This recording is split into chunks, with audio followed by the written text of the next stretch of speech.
जैसा कि अभी सम्मानीय आचार्य जी के द्वारा आप सभी लोगों ने बड़ी सुंदर भगवान की चर्चा सुनी है। परीक्षित जी को श्राप कैसे लगा। अभी कलयुग का मिलन हुआ है और मिलन होने के बाद में जब इन्हें महात्मा लोमस ऋषि का श्राप लग जाता है, राजन परीक्षित को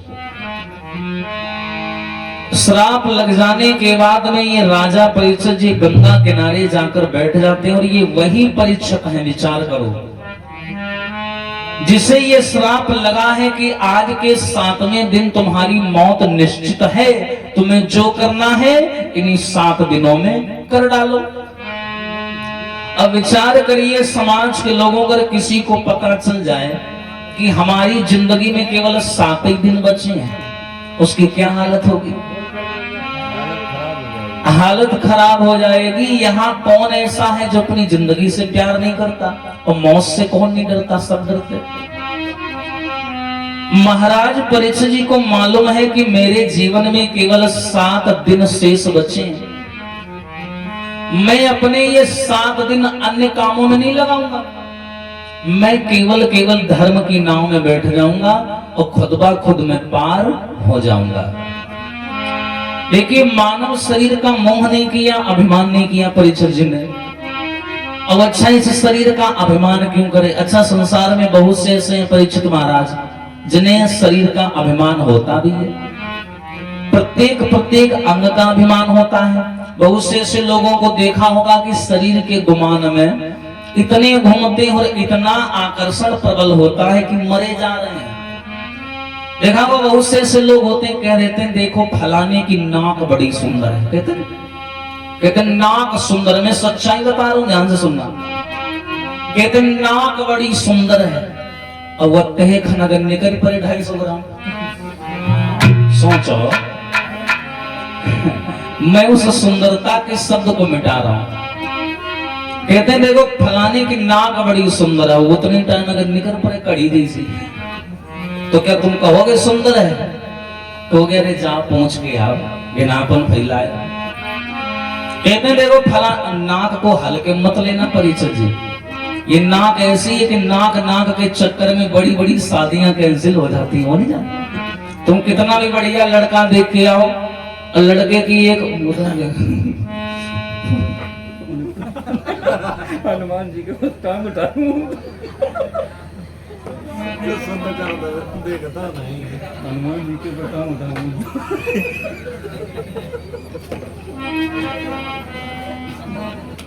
भगाओ यार, बैठे देख रहे हो डंडा लिए। हनुमान जी की पूजा कर देने से वो फोटो उनसे हटाओ, जब हनुमान जी का झंडा आई तो काय धरे आओ।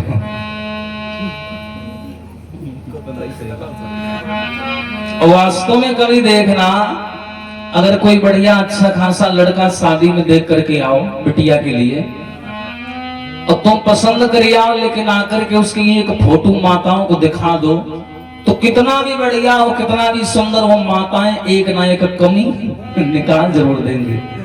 कहा लगे बाकी तो सब ठीक, नाक तनी टेढ़ी है। इसीलिए कहते नाक के चक्कर में बड़ी बड़ी शादियां कैंसिल हो जाती हैं।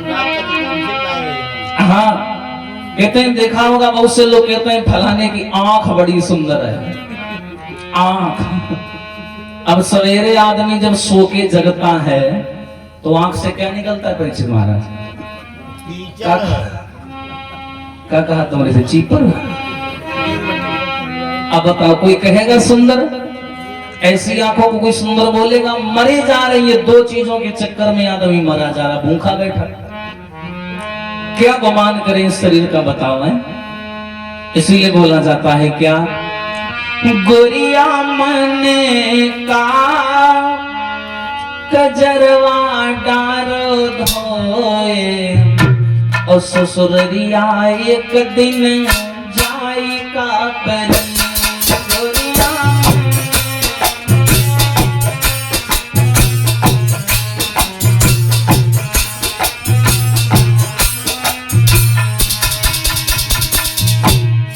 गोरिया मन का कजरवा डारो धोए ससुरिया एक दिन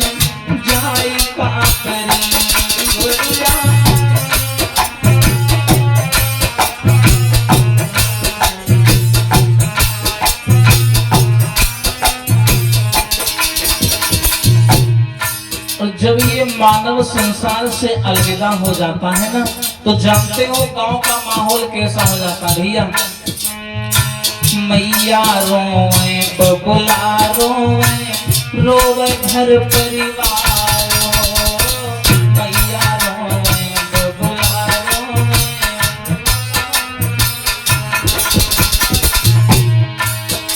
अरे मैया रोए बबुला रोए, रोवे घर परिवार हो। और अरे गांव नगर के लोग रोए, कोई न रोकनहार हो। गांव नगर के लोग रोए,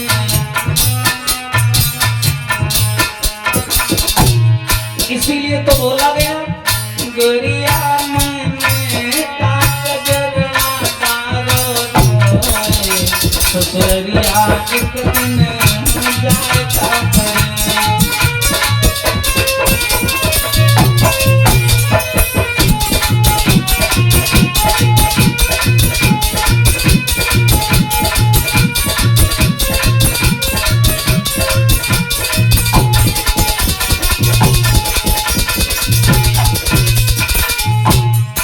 प्यारे अरे चाचा आए द्वारे खड़े, लेके चारी कहार हो। चाचा आए द्वारे खड़े,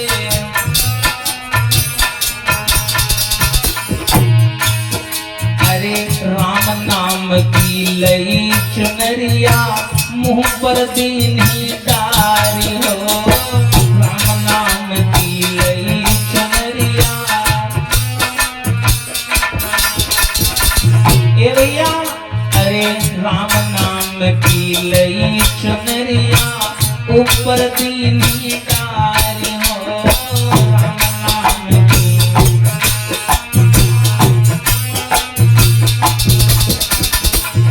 इसीलिए पगला मैंने को कजरवा डारो सोए, ससुरिया एक दिन जाता पड़े।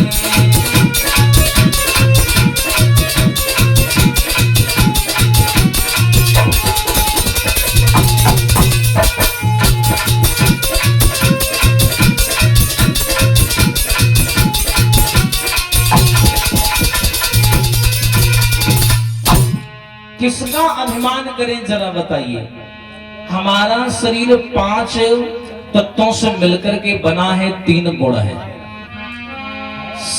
और बताते हैं चित जल पावक गगन समीरा, और 5 तत्व मिल बना शरीरा।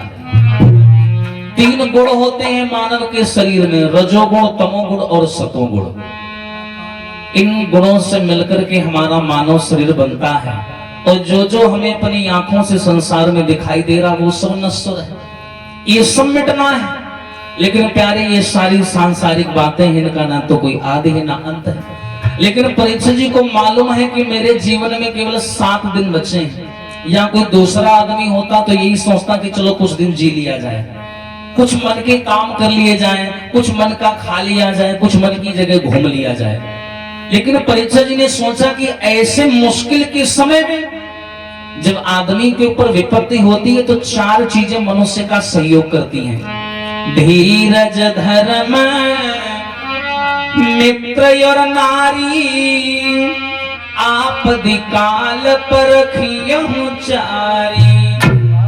कहते जब आदमी के ऊपर मुसीबत होती है तो 4 चीजें मदद करती हैं, धीरज, धर्म, मित्र और नारी।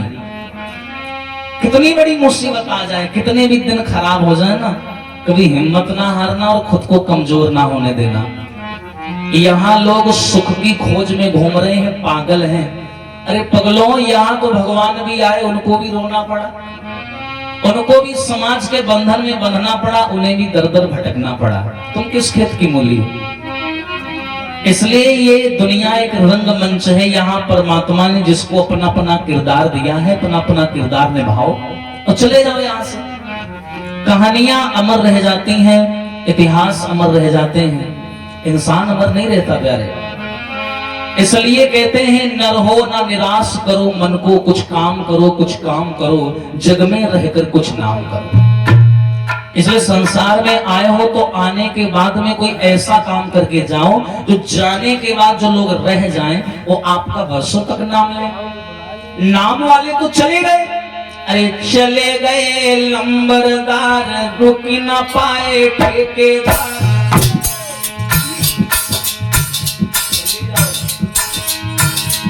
अरे चले गए लंबरदार, रुक ना पाए ठेकेदार। बड़ी बड़ी रियासत के जिम्मेदार चले गए।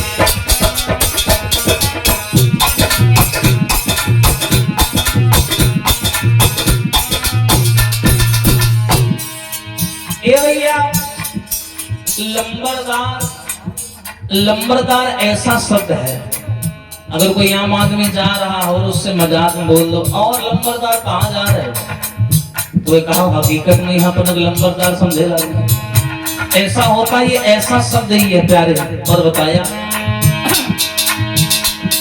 राजा महाराजा गए बिना बैंड बाजा गए,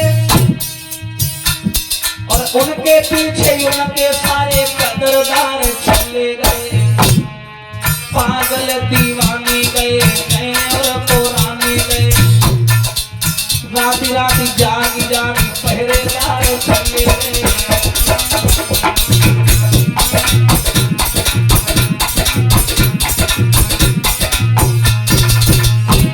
और भैया अरे दुखी और सुखी गए, छोड़ हर खुशी गए, सारे के सारे ही तो रिश्तेदार चले गए।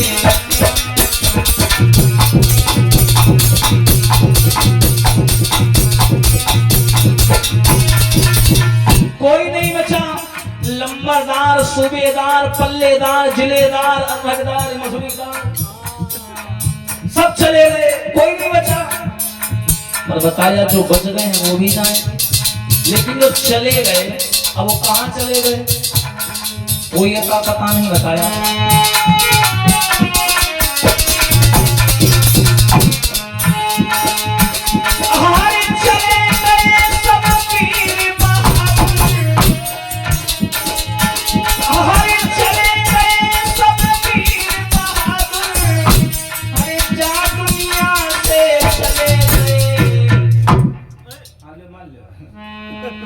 लेकिन जाने कहां चले गए, लेकिन जाने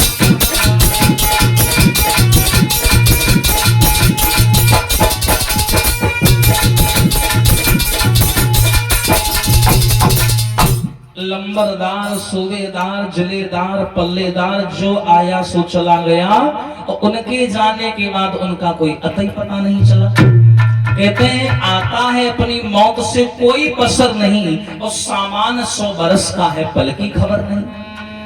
हम लोगों की तैयारी तो बहुत बड़ी बड़ी होती है, जिस हिसाब से हम लोग अपनी तैयारियां बना रहे हैं, व्यवस्थाएं जोड़ रहे हैं, उस हिसाब से तो यही लगता है कि हाँ हमेशा के लिए यही रहना है। पर परीक्षा जी जानते हैं कि जो मैंने जीवन में व्यवस्थाएं जोड़ी हैं, आज जो मेरे ठोकर लगी है, तब जाकर के समझ में आ रहा कि जीवन में कुछ नहीं है। मेरे दादा परदादाओं ने इतने बड़े बड़े युद्ध लड़ डाले, इतनी बड़ी विशाल महाभारत हो गई, और मैंने जीवन में कभी भूल के किसी संत का अपमान नहीं किया, लेकिन मेरे हाथों से लोमस ऋषि का अपमान हो गया, और जिसकी इतनी बड़ी सजा मिली है कि मुझे श्राप लग गया कि आज के 7वें दिन एक तक्षक नाग आएगा और आकर के मुझे डस लेगा। और वास्तव में परीक्षित जी के जैसा राजा दुनिया में नहीं मिलेगा। सभी संत जानते, ऋषि जानते, ब्राह्मण सब जानते कि सच तो ये है भैया, जब तलक परीक्षित जीते हैं तब तलक सिंह बकरी दोनों एक घाट पे पानी पीते हैं। इनके राज में, इनके शासन काल में इतना बढ़िया भाव था, भेदभाव नहीं था, इतनी समानता थी कि सिंह बकरी निडर होकर के एक घाट पर पानी पिया करते थे। परीक्षित जी जानते हैं मानव के जीवन में पल का भरोसा नहीं है। वो आदमी इतने बड़े बड़े मकाम बनाता है, इतनी बड़ी बड़ी ईर्षाएं बनाता है, इतने बड़े बड़े सोच बनाता है, इतने बड़े बड़े विचार बनाता है। आप यहाँ जीवन जीने आए हो, इसलिए एक दूसरे के सहयोग से जितना हो सके प्रसन्न रहना सीखो। मानव का एक एक पल बड़ा बहुमूल्य है, कीमती है।